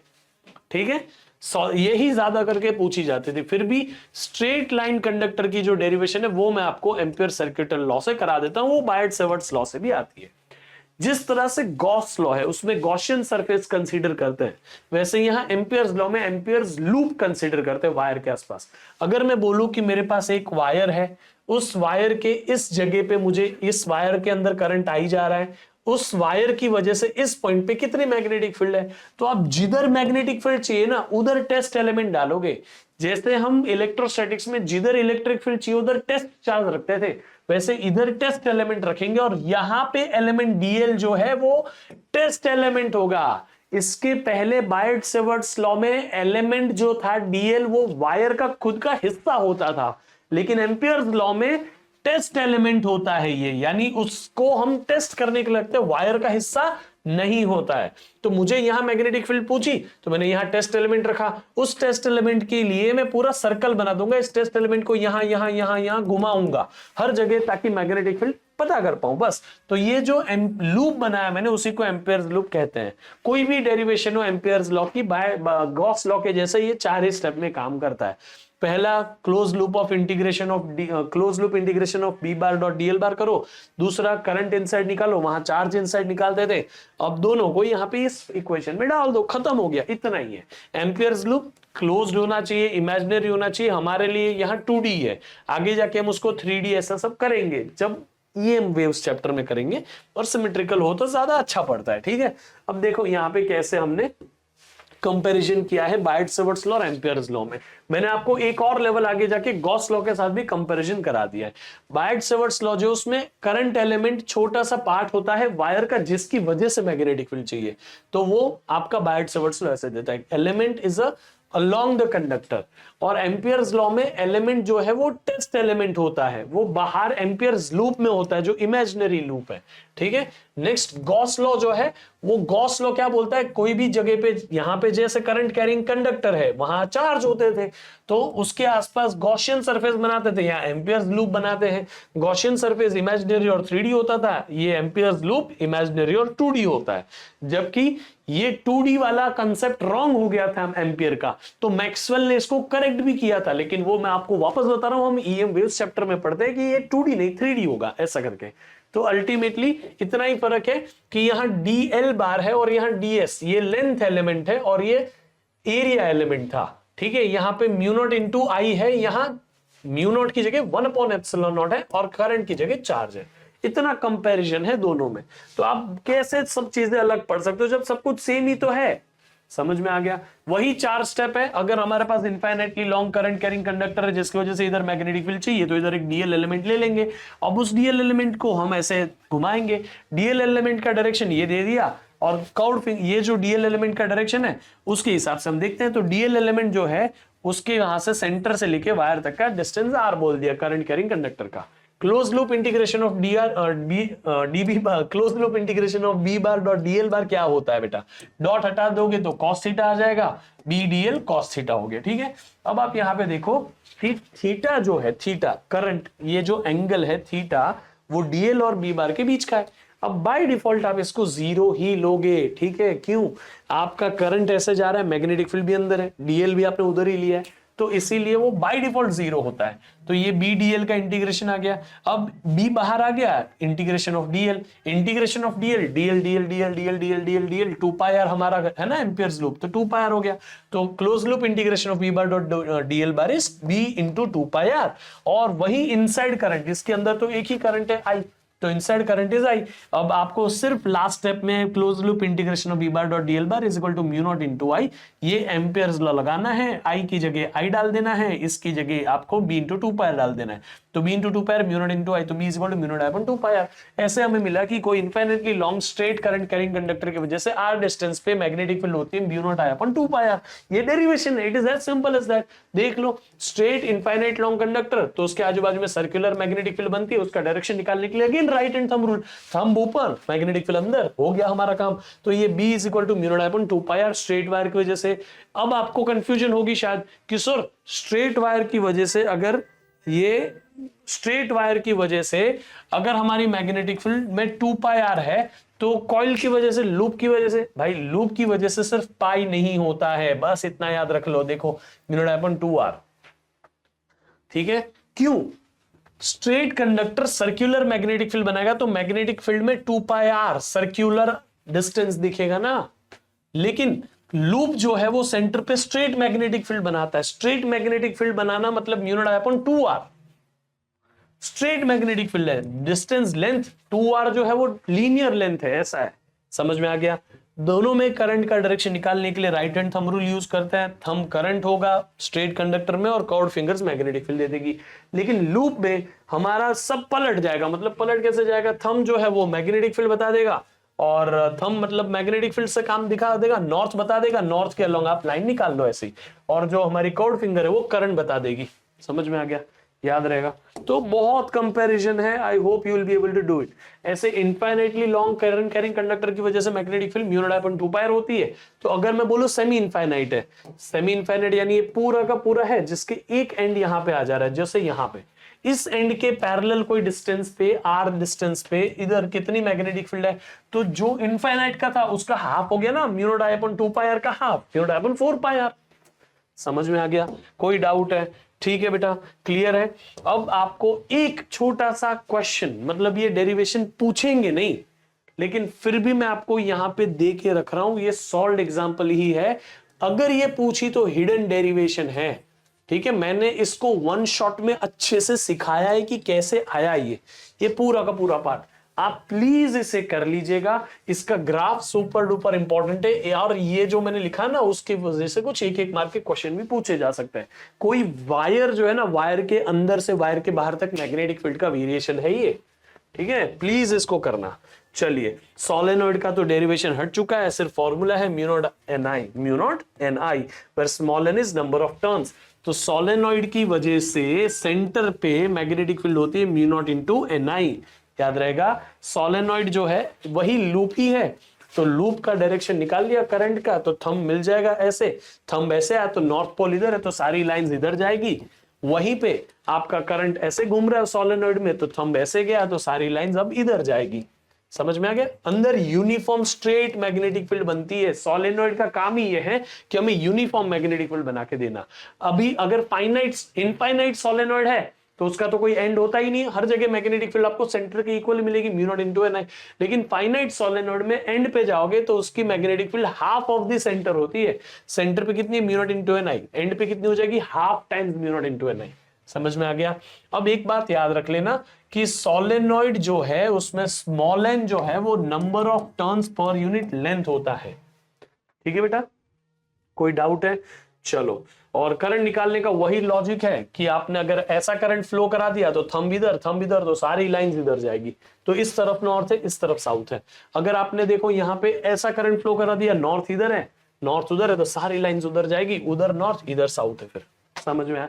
तो डायरेक्शन निकालने के लिए प्लीज इजी वे में सीख लीजिएगा, बहुत आसान होता है, it's not at all critical, ठीक है ना। Force between two parallel current carrying conductors, एक करंट कैरिंग कंडक्टर, दूसरा करंट कैरिंग कंडक्टर, इन दोनों के बीच में डिस्टेंस कितना है बेटा, आर डिस्टेंस है। अब ये जो दोनों के बीच में आर डिस्टेंस है, उसी के साथ में अगर मैं यहां पे बात करूं, दोनों के बीच में आर डिस्टेंस है, ठीक है। ये करंट कैरिंग कंडक्टर अपने आसपास मैग्नेटिक फील्ड बनाएगा, तो इसकी वजह से इधर कुछ मैग्नेटिक फील्ड है, और उस मैग्नेटिक फील्ड में ये कंडक्टर बैठा है, तो इस कंडक्टर की मैग्नेटिक फील्ड में ये कंडक्टर बैठा है, तो उसके ऊपर फोर्स लगेगी बी आई एल वाली। वैसे ही ये करंट कैरिंग कंडक्टर की जो मैग्नेटिक फील्ड है, करंट इधर ऊपर जा रहा है, मैग्नेटिक फील्ड बाहर आ रही है, इस मैग्नेटिक फील्ड में ये कंडक्टर बैठा है, तो इसकी मैग्नेटिक फील्ड में इस कंडक्टर के प्रेजेंस से इसके ऊपर भी फोर्स लगेगी, तो दोनों के ऊपर फोर्स लगेगी, और वो फोर्स कभी अट्रैक्टिव या कभी रिपल्सिव हो सकती है बेस्ड ऑन द करंट के डायरेक्शन। तो वो फोर्स कितनी होती है, अब मैं एक डेरिवेशन कराता हूं, दूसरा एग्जैक्टली छापने होता है, ठीक है। चलो ध्यान से देखो, ये पहला कंडक्टर जिसमें करंट I1, ये दूसरा कंडक्टर जिसमें करंट I2, दोनों के बीच का डिस्टेंस R, कभी कभी इसको D भी लेते हैं कोई कोई बुक में, ठीक है। अब ये कंडक्टर जो है वो ऐसे करंट फ्लो कराएगा, तो उसकी वजह से मैग्नेटिक फील्ड इधर आएगी क्रॉस अंदर जाती हुई। वो मैग्नेटिक फील्ड किसकी वजह से है, फर्स्ट कंडक्टर की वजह से, तो B1 लिखी जाएगी mu naught I1 upon 2 pi R, क्योंकि स्ट्रेट कंडक्टर की वजह से है, दोनों के दोनों इनफाइनाइटली लॉन्ग कंडक्टर है, तो mu naught I1 upon 2 pi R. ये जो मैग्नेटिक फील्ड है उसमें ये करंट कैरिंग कंडक्टर बैठा हुआ है I2, तो फोर्स कितनी लगेगी सेकंड वाले पे, सेकेंड वाले पे फोर्स लगेगी जिसमें B1 magnetic field external, I2 उसका खुद का करंट और उसकी खुद की लेंथ, ठीक है। B1 की वैल्यू रखो mu naught I1 upon 2 pi R, और I2 एज इट इज आ गया, मल्टीप्लाई हो गया, खत्म हो गया, लेंथ को नीचे ले लिया तो फोर्स अपॉन लेंथ बन गया। वैसे ही ये कंडक्टर की वजह से इधर मैग्नेटिक फील्ड बाहर आउटवर्ड आ रही है ना, mu not I2 upon 2 pi R, mu not I2 upon 2 pi R. तो ये है mu not I2 upon 2 pi R, और उस मैग्नेटिक फील्ड में उसका खुद का करंट फ्लो कर रहा है। तो एक्सटर्नल मैग्नेटिक फील्ड, खुद का करंट, तो फोर्स लगेगी, फोर्स ऑन वन क्या होगी, magnetic field because of second, current of the first into length, length नीचे जाने दो, B2 की वैल्यू लिख लो, B2 क्या है, mu not I2 upon 2 pi R, क्योंकि सेकंड की मैग्नेटिक फील्ड है तो सेकंड के करंट की वजह से आई ना, तो उसके यहां पे वैल्यू लिख दी, mu not I2 upon 2 pi R, और ये I1 का I1 मल्टीप्लाई कर दिया, वापस सेम फार्मूला बन गया। फार्मूला वही रहता है फोर्स पर यूनिट लेंथ का, mu naught I1 I2 upon 2 pi R. Length infinite है, अगर आप यहां रख दोगे तो इंफिनिटी आ जाएगा ना, तो इसीलिए नहीं रखते। तो फोर्स पर यूनिट लेंथ निकालते हैं इनफाइनाइट लॉन्ग कंडक्टर के लिए। फाइनाइट कंडक्टर बोल दिया तो लेंथ मल्टीप्लाई कर सकते हो आप, ठीक है, याद रख लेना। लाइक करंट होगी, दोनों में सेम डायरेक्शन में करंट जाएंगे तो दोनों एक दूसरे को अट्रैक्ट करते हुए फोर्स बनाएंगे, लेकिन अनलाइक करंट जाएंगे तो दोनों एक दूसरे को रिपेल करते हुए फोर्स बनाएंगे। फोर्स बनाने का डायरेक्शन देखो, फोर्स बनाने के लिए फॉर्मूला BIL लिया है, यानी L बार क्रॉस B बार। तो L बार ऊपर है करंट, B बार अंदर है तो फोर्स इधर, ठीक है, करंट ऊपर है, मैग्नेटिक फील्ड अंदर है तो अंदर फोर्स इधर आ गई। इसी तरह इसमें देखो, करंट ऊपर है, मैग्नेटिक फील्ड बाहर है, डॉट है ना मैग्नेटिक फील्ड, करंट ऊपर, मैग्नेटिक फील्ड बाहर, फोर्स अंदर, तो दोनों अट्रैक्ट कर रही है फोर्सेस। सिंपल है, इसी तरीके से निकाला जाता है। Right hand thumb rule is the only rule that you will use every single time, you just need to practise it. कोई Fleming's right hand left hand की जरूरत ही नहीं पड़ती, सच बता रहा हूं, ठीक है। चलो अब मैं आपको लेके चलता हूं टॉर्क पे। कोई टॉर्क का डेरिवेशन आपको पूछा नहीं जाएगा, स्टिल मैं वन शॉट में करा चुका हूं। टॉर्क का डायरेक्ट फॉर्मूला याद रखो, NIAB। N तो नंबर ऑफ टर्न्स है, IAB साइन थीटा होता है। IAB जो है, IA जो है वो M बोला जाता है, ठीक है। मैं आपको एक सिंपल सा लॉजिक यहां पे बता देता हूं बेटा, कि इसमें भी मुझे न्यू स्लाइड लेने की जरूरत नहीं है, मैंने स्मार्ट माइंड मैप जो है ना हमारा, इसमें बताया हुआ है। देखो यहां आ जाओ, ये देखो, tau is equal to P bar cross E bar है, dipole movement into electric field. वैसे डाइपोल मूवमेंट जो यहाँ P बार होता है वहां पर M बार होता है, M बार। B electric field E bar है तो यहाँ B बार हो जाती है मैग्नेटिक फील्ड। तो P साइन थीटा है, वहां MB साइन थीटा है। अब ये M की वैल्यू कॉइल के लिए NIA होती है, तो M की जगह क्या आएगा, NIA B साइन थीटा, हो गया। तो वही NIA B साइन थीटा है, और कुछ है ही नहीं। NIA B sine theta, dipole moment is M bar, और tau is equal to MB sine theta, M bar cross B bar. जैसे इलेक्ट्रिक फील्ड में P bar cross C bar होता है, यहाँ M bar cross B bar होता है, यहाँ M बार की वैल्यू होती है NIA बार। जहां एरिया वेक्टर वहीं पे मैग्नेटिक डाइपोल मूवमेंट कॉइल के लिए। बेटा तो अगर करंट कैरिंग कॉइल है, ऐसा करंट फ्लो हो रहा है, आपने ऐसा पता कर लिया, इधर है एरिया वेक्टर, उधर ही मैग्नेटिक डाइपोल मोमेंट लेते हैं, कोई प्रॉब्लम नहीं है उसमें। वैसे साउथ से नॉर्थ की तरफ होता है और वहीं पे एरिया वेक्टर लिया जाता है, ये असली रूल है। समझ में आ गया। अब Newton second law, I don't think so कि ये सब रिक्वायर्ड है, बट ठीक है, कोई जरूरत नहीं है इन सब की, ठीक है। डाइपोल का ये मैग्नेटिक फील्ड, ये वो। अब बस ये current carrying loop as a magnetic dipole, तो this is nothing new, this is nothing new. आपने जो इलेक्ट्रिक फील्ड के फॉर्मूले पूरे सीखे हुए हैं उसी को आप अप्लाई करोगे मैग्नेटिक फील्ड के लिए। हमारा करंट कैरिंग लूप जो है उसमें आप देखो, करंट ऐसे फ्लो हुआ, नॉर्थ इधर आया, नॉर्थ इधर है तो एरिया वेक्टर भी इधर ही बनाएंगे और डाइपोल मोमेंट भी उधर ही बनाएंगे, और साउथ से नॉर्थ की तरफ हमारा डाइपोल मोमेंट होता है, वो भी जस्टिफाई हो गया। अब ये मैग्नेटिक फील्ड की वैल्यू एक्सेस पे कितनी होती है, mu not I R square upon 2r square plus x square raise to 3/2, यही बोला था ना। अगर मैं यहाँ पे r जो है उसको बहुत छोटा मानो x के अंपर में, तो ये फॉर्मूला बना था, थोड़ी देर पहले हमने किया था, r स्क्वायर को नेग्लिजिबल करके ये। अब आप इस फॉर्मूला को जरा ध्यान से देखो, मैं अगर इस फॉर्मूले में मल्टीप्लाई बाई 2 और पाई कर दूं, मल्टीप्लाई बाई 2 पाई, ठीक है, 2 से मल्टीप्लाई किया, पाई से मल्टीप्लाई किया, तो नीचे भी 2 से और पाई से मल्टीप्लाई करना पड़ेगा, तो 2 इंटू 2 4, पाई का पाई, ऊपर 2 का 2, और ये पाई आर स्क्वायर का पाई आर स्क्वायर, ठीक है। तो mu naught 2 I pi R square, 2 into 2 4 pi X cube. Pi R square को एरिया बोलेंगे, आई को तो आई बोलेंगे। आई ए एम हो जाता है ना, आई ए एम हो जाएगा, और ये 2 का 2, तो क्या ये बना म्यू नॉट अपॉन 4 पाई 2m अपॉन एक्स क्यूब। अरे ये फॉर्मूला देखो 2m अपॉन एक्स क्यूब कितना सिमिलर है म्यू नॉट अपॉन 4 पाई की जगह 1 अपॉन 4 पाई एप्सिलॉन नॉट। आपको पता है कि म्यू नॉट अपॉन 4 पाई की जगह 1 अपॉन 4 पाई एप्सिलॉन नॉट होता है। तो 2 का 2 डाइपोल मोमेंट यहां पे, डाइपोल मोमेंट यहां पे, ये इलेक्ट्रिक डाइपोल मोमेंट, ये मैग्नेटिक डाइपोल मोमेंट, ये डिस्टेंस x है, यहां पे r स्क्वायर है, वही तो डिस्टेंस होता था x, सेम है। You just need to replace it. ऐसे ही पोल इक्वेटर पे बात करेंगे तो 1/4 पाई एप्सिलॉन नॉट की जगह म्यू नॉट अपॉन 4 पाई, डाइपोल मोमेंट की जगह स्मॉल आर स्क्वायर की जगह आर क्यूब की जगह आर क्यूब। बट वापस मैं यहां पे बता दूं, यहां हम एक्स ले लेते हैं और कुछ नहीं, आप आर लो एक्स लो, इट्स द सेम थिंग। ठीक है बेटा, अब आ जाओ मूविंग कॉइल गैल्वेनोमीटर। मैं आपको इसके बारे में एक और चीज बताना चाहता हूं। ये देखो, ये वायर वाला तो आपको यहाँ पे थोड़ा बहुत थियरी दे दूंगा, ये फॉर्मूला लिस्ट है बेटा, it will be helping you. Moving coil galvanometer पे आऊं तो मैं आपको पहले समझा देता हूं क्या है ये। मूविंग कॉइल गैल्वेनोमीटर का काम क्या है, वो करंट को सेंस करता है, मेजर नहीं करता, पहले सेंस करता है। हम गैल्वेनोमीटर को कन्वर्ट कर सकते हैं एमीटर में, तब वो करंट मेजर भी कर सकता है। गैल्वेनोमीटर को कन्वर्ट कर सकते हैं वोल्ट मीटर में, तब वो वोल्टेज मेजर भी कर सकता है। समझ में आ गया इतना बात। अब ये जो हम पढ़ते हैं वो है suspended type moving coil galvanometer. दो टाइप के होते हैं, पिवोटेड और सस्पेंडेड। हम सस्पेंडेड टाइप पढ़ते हैं। देखो ऊपर से लटका हुआ है ना ऐसा। अब इसका लॉजिक बहुत सिंपल है। हम ऊपर एक रिजिड सपोर्ट ले, उसके नीचे एक तार लगाए, उस तार के बीच में कहीं छोटा सा मिरर लगा दे, मिरर।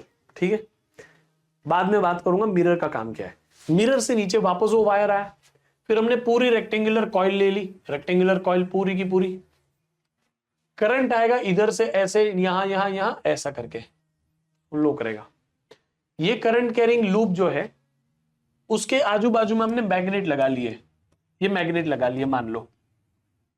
तो बाहर से मैग्नेट लगाया तो मैग्नेटिक फील्ड आ गई, उसमें बीच में करंट कैरिंग लूप है। करंट कैरिंग लूप का खुद का मैग्नेटिक फील्ड होता है, बाहर का जो मैग्नेट है उसका भी मैग्नेटिक फील्ड। वो करंट कैरिंग लूप घूमने लगेगा। वही तो कॉन्सेप्ट था हमारा मोटर का। मोटर क्या करता है, यही तो होता है मोटर। ऐसा ही तो आपको दिखाया था, इस तरीके से होता है ना मोटर का कॉन्सेप्ट। ये डायग्राम आपने कहीं मोटर में देखा हुआ होगा, आपको नहीं दिखा था तो मैं आपको बता दूं बेटा। देखो ये रहा, टॉर्क का डेरिवेशन में भी यूज होता है ये देखो। ठीक है, स्कूल में भी आप मोटर के बारे में सीखते थे। तो ये बीच में लूप होता है जो बाहर से मैग्नेटिक फील्ड में भी बैठा होता है, तो जब भी करंट जाएगा इसमें तो ये लूप घूमने लगेगा। वही जो उसका रोटेशन है। जैसे ही करंट जाएगा ये लूप रोटेट होगा तो ऊपर का मिरर भी रोटेट होगा। मिरर के ऊपर लेजर लाइट गिर रही होगी, लेजर लाइट का रिफ्लेक्शन गिर रहा होगा कहीं सामने ऐसे करके। अब जैसे ये मिरर घूमेगा ये रिफ्लेक्शन भी घूमेगा। अब बात ये होती है ऑप्टिक्स यानी रे ऑप्टिक्स की बेटा। ठीक है, रे ऑप्टिक्स की बात ये होती है कि अगर मिरर थीटा से घूमेगा तो वहां उसका रिफ्लेक्शन 2 थीटा से घूमता है, तो छोटा सा डिविएशन हमें बड़ा एंगल वहां पे देता है। और हम इजीली ये देख रहे हो यहाँ पे ये जो लाइन है ना, वो ऐसे मेजर करने के लिए लाइट का डायरेक्शन दिखाया है। हम अच्छे से जो चीज मेजर करना चाहे कर सकते हैं। जितना करंट आया उतना बीच का कॉइल घुमा, उतना ऊपर मिरर घुमा। मिरर ने रिफ्लेक्शन से हमें बता दिया कि ज्यादा करंट है कम करंट है, ज्यादा करंट ज्यादा डिफ्लेक्शन, कम करंट कम डिफ्लेक्शन।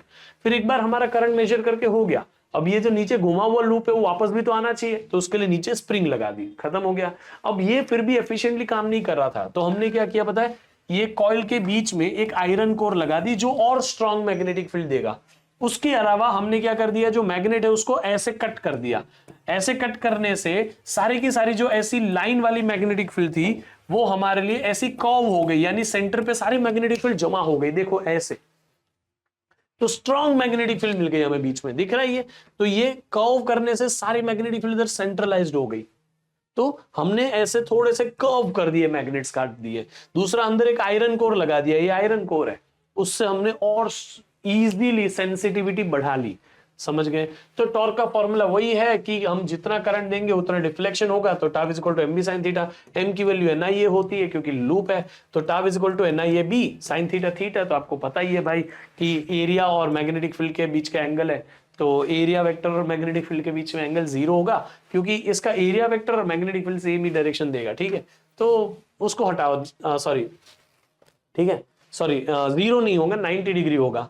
एरिया वेक्टर इधर है, मैग्नेटिक फील्ड इधर है, एरिया इधर वेक्टर बनाएगा, मैग्नेटिक फील्ड अलोंग होगा। तो 90 डिग्री है, NIAB sin थीटा हो गया। और रिटर्न लाने का काम कौन कर रहा है? ये स्प्रिंग। स्प्रिंग के लिए टॉर्क याद रखना पड़ता है K theta. K is a spring constant या ट्विस्ट कांस्टेंट। जितना घूम के वापस जाएगा, जितना घूमेगा उतना ही वापस जाना पड़ेगा। तो दोनों टॉर्क सेम होने चाहिए, डिफ्लेक्टिंग टॉर्क और रिस्टोरिंग टॉर्क। तो ये MB sin थीटा, अरे NIAB और K थीटा सेम होना चाहिए। NIAB is equal to K theta. कहीं कहीं K की जगह C भी लिखा जाता है, इसलिए आप K याद रखो, C याद रखो, एक ही बात है। अब आप I का फॉर्मूला बना दो, BAN नीचे ले लो, तो थीटा यहां रहा, K के नीचे आ गया BAN। और current is directly proportional to theta. जितना एंगल घूमेगा उतना ही ज्यादा करंट है, करंट सेंस हो गया। ये है आपका डेरिवेशन। ठीक है, यहां पे मैंने आपको बताया भी हर एक टर्म के नाम के साथ में। अब इसमें थोड़ा और डायग्राम भी मैंने ऐड किया हुआ है, तो आपको ये फॉर्मूला शीट वैसे मैं दूंगा, बट ये आप देखो कितना बढ़िया से ये ऐसा दिखता है रियलिस्टिकली।